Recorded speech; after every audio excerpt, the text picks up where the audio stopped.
कुछ ही पल बाद अंधेरे में से एक अजीब सा दिखने वाला शख्स सामने आया। वह शख्स धीरे धीरे चलते हुए एक घर के अंदर घुस गया। राइस्टार बाबा ये सब देखकर चौकन्ने हो गए। तो जो नजारा उन्होंने देखा उसे देखकर वह भी दंग रह गए। वह अजीब आदमी सीधे रसोई के पास गया और गैस पर रखा हुआ खाने से भरा बड़ा सा बर्तन उठा लिया। वह आदमी बिना इधर उधर देखे उस खाने से भरा बर्तन को लेकर घर से बाहर निकल गया। फिर उसने उस बर्तन में भरा सारा खाना जमीन पर गिरा दिया और उसके बाद वह उस खाने पर टूट पड़ा। वह अपने दोनों हाथों से खाना उठाकर ऐसे खाने लगा जैसे कोई भूखा जानवर कई दिनों बाद खाना देख रहा हो। उसका खाने का तरीका बहुत अजीब और डरावना था। भानगढ़ गांव एक बहुत ही खूबसूरत और शांत गांव था। चारों तरफ हरियाली, छोटे छोटे घर, और उन घरों में रहने वाले ज्यादातर लोग काफी अमीर थे। किसी के पास अलमारी भरकर पैसे थे, किसी के पास सोना चांदी, तो किसी के पास कीमती गहनों के ढेर। बाहर से देखने पर भानगढ़ एक ऐसा गांव लगता था जहां किसी चीज की कमी नहीं थी।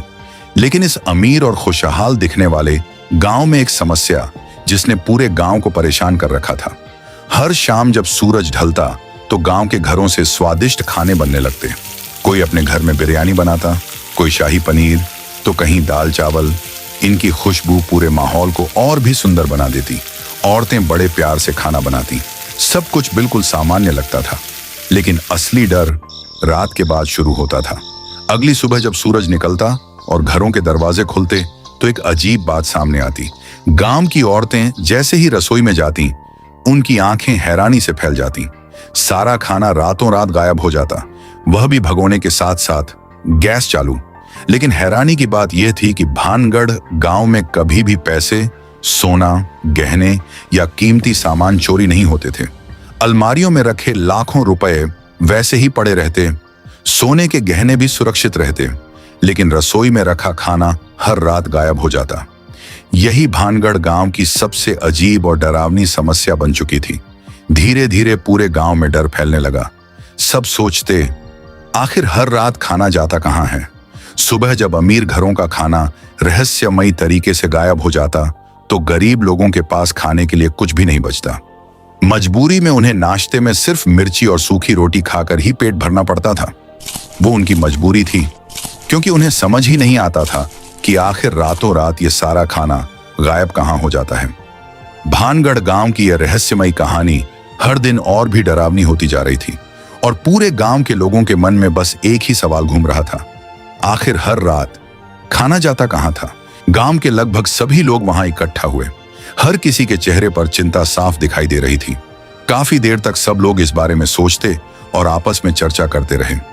आखिरकार पंचायत में यह तय हुआ कि इस रहस्य को समझने के लिए उन्हें राइस्टार बाबा की मदद लेनी होगी।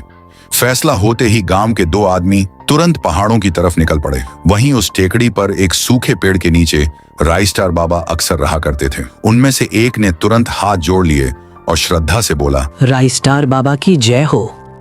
राइस्टार जी, आप तो बहुत निडर और अंतर्यामी हैं। कृपया करके हमारे गांव की परेशानी का समाधान भी दे दीजिए। बाबा शांत होकर उनकी तरफ देखने लगे। दरअसल राइस्टार जी, हमारे भानगढ़ गांव में बहुत अजीब तरह की चोरी हो रही है। रात को जो खाना बनता है वो सुबह तक गायब हो जाता है। पूरे गांव के घरों से खाना चोरी हो जाता है। लेकिन सबसे अजीब बात यह है बाबा कि वो चोर घर के पैसे, गहने या कोई कीमती चीज़ नहीं चुराता, वो सिर्फ खाना ही लेकर चला जाता है। प्लीज़ राइस्टार जी, हमारे गांव के लिए कुछ कीजिए। ठीक है बालक, अगर ऐसी बात है तो हम आज रात ही तुम्हारे गांव आएंगे। आज रात हम खुद देखेंगे कि आखिर ये सारा माजरा क्या है और रातों रात खाना गायब कौन करता है। उसके बाद जैसे ही भानगढ़ गांव के अंदर रात हुई, चारों तरफ गहरा सन्नाटा छा गया। हवा भी जैसे धीरे धीरे चल रही थी और पूरा गांव अंधेरे में डूबा हुआ था। उसी समय राइस्टार बाबा चुपचाप भानगढ़ गांव के अंदर दाखिल हो रहे थे। उनकी नजरें इधर उधर बहुत ध्यान से घूम रही थीं, जैसे वह किसी चीज को ढूंढ रहे हों। उनके होंठों पर धीमे धीमे मंत्रों का जाप भी चल रहा था।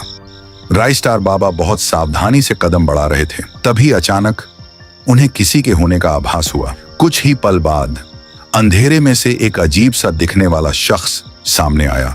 वह शख्स धीरे धीरे चलते हुए एक घर के अंदर घुस गया। राइस्टार बाबा ये सब देखकर चौकन्ने हो गए। तो जो नजारा उन्होंने देखा उसे देखकर वह भी दंग रह गए। वह अजीब आदमी सीधे रसोई के पास गया और गैस पर रखा हुआ खाने से भरा बड़ा सा बर्तन उठा लिया। वह आदमी बिना इधर उधर देखे उस खाने से भरा बर्तन को लेकर घर से बाहर निकल गया। फिर उसने उस बर्तन में भरा सारा खाना जमीन पर गिरा दिया और उसके बाद वह उस खाने पर टूट पड़ा।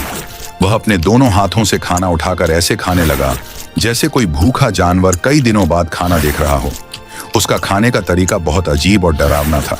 राइस्टार बाबा धीरे धीरे उस अजीब शख्स के पीछे पहुंच गए। उनके हाथ में एक मजबूत डंडा था और फिर उसी पल अपने डंडे से उस शख्स को एक जोरदार वार किया। डंडा लगते ही वह अजीब शख्स घबराकर तुरंत खड़ा हो गया। राइस्टार बाबा ने उसे घूरते हुए कहा, ओहो, तो ये है वो गेंडा खाना चोर जो हर रात यहाँ आकर सिर्फ खाना चोरी करके खाता है। लेकिन एक बात बताऊं, तो जैसी आत्मा मैंने अपनी पूरी जिंदगी में कभी नहीं देखी।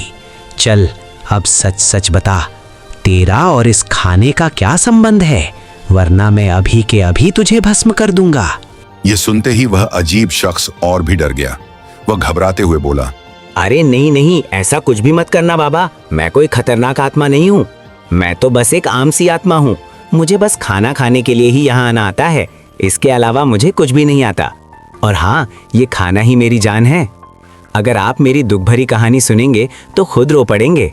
राइस्टार बाबा चुपचाप उसे देखने लगे। कहानी सुनने के लिए अब हमें 25 साल पीछे जाना होगा। उस समय भानगढ़ गांव में थूंग थूंग साहुर नाम का एक बहुत ताकतवर पहलवान रहता था। उसकी ताकत के किस्से पूरे इलाके में मशहूर थे, लेकिन लोग उसे उसके असली नाम से कम और एक अजीब से नाम से ज्यादा बुलाते थे, बकासुर थूंग थूंग। दरअसल उसकी आदत ही कुछ ऐसी थी। थूंग थूंग को खाने का इतना शौक था कि वह दिन भर बस खाते पीते ही रहता था। गांव में जहां भी शादी होती वहां सबसे पहले पहुंचने वाला इंसान अगर कोई होता था तो वह थूंग थूंग ही होता था। उसका पेट कभी नहीं भरता था। जितना वह खाता कुछ ही देर बाद उसे फिर भूख लग जाती, मानो उसके अंदर कोई ऐसी अजीब बीमारी हो जिसकी वजह से उसकी भूख कभी खत्म ही नहीं होती थी। थूंग थूंग के घर में उसकी एक बूढ़ी माँ भी रहती थी। हर रोज वह तेज धूप में खेतों के अंदर काम करती थी। वह दिन भर मेहनत करती रहती।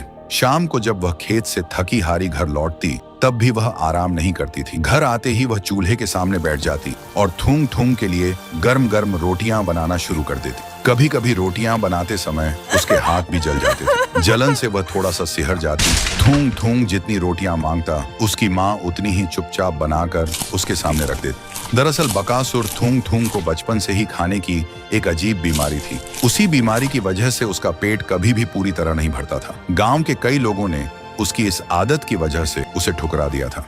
कई लोग उसका मजाक उड़ाते थे, लेकिन इन सब के बावजूद एक इंसान ऐसा था जिसने उसे कभी ठुकराया नहीं। वह थी उसकी माँ।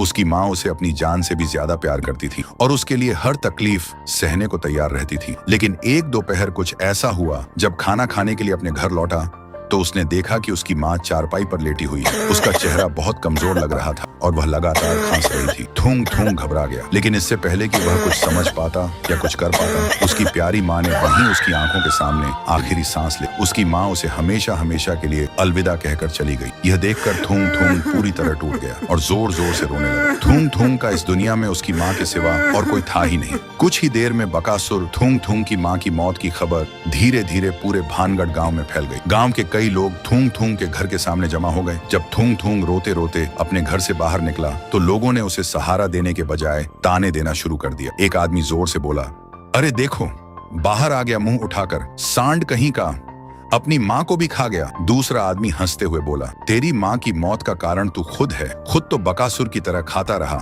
लेकिन कभी अपनी माँ की जरूरतें समझने की कोशिश की। कुछ लोग जोर जोर से हंसने लगे। हा हा हा, बकासुर कहीं का।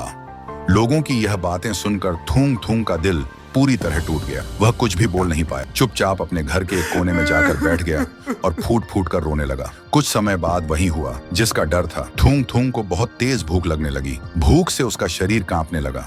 आखिरकार वह भारी मन से अपने पड़ोसी के घर चला गया। उसने दरवाजे की घंटी बजाई। कुछ ही पल बाद अंदर से एक औरत बाहर आई। थूंग थूंग की आंखों में आंसू थे। वह रोते हुए बोला, माई जी, बहुत भूख लगी है, घर में खाने का एक दाना भी नहीं है। प्लीज माई जी, क्या मुझे थोड़ा सा खाना मिल सकता है? बहुत तेज भूख लगी है। लेकिन उसकी इस विनती के बदले उसे दया नहीं, सिर्फ गालियां मिली। औरत गुस्से से बोली, तू यहाँ क्यों आया रे? एक तो अपने माँ को ही खा गया, तेरी माँ बेचारी रोज खेत में काम करती थी, कमजोर हो गई, लेकिन उन्हें अच्छे से खाना नहीं मिल पाया, इसलिए मर गई। अब हमें तो जीने दे, चल हट यहाँ से। इतना कहकर उसने थूंग थूंग को धक्का देकर वहां से भगा दिया। बेबस थूंग थूंग वहां से लड़खड़ाते हुए आगे बढ़ गया। कुछ दूर जाकर वह एक और घर के पास पहुंचा। थूंग थूंग ने कमजोर आवाज में कहा, चाची बहुत भूख लगी है, थोड़ा सा खाना दे दो ना, मुझे चक्कर आ रहे हैं। चाची ने ठंडे स्वर में कहा, अरे बकासुर, अभी घर में खाना नहीं है, बाद में आना। इतना कहकर वह अंदर चली गई।